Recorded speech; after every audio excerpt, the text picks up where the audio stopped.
Everyone, and welcome to this video. Today I will show with you how to access your Perplexity AI history. So guys, if you type and search for anything and you want to find the history, what you have to do, guys, just go to library, this option as you can see here, click this option, and you find all your research and all your activity on your Perplexity AI, and scroll down, you find all, and you can delete them, and you can add anything you want to do. You can show all history here as you can see here, guys.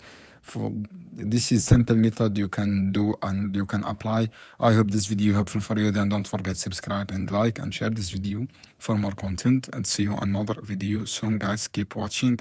Any question, guys, about this tool AI or anyone, down below and comment here, and I will answer your question as soon as possible.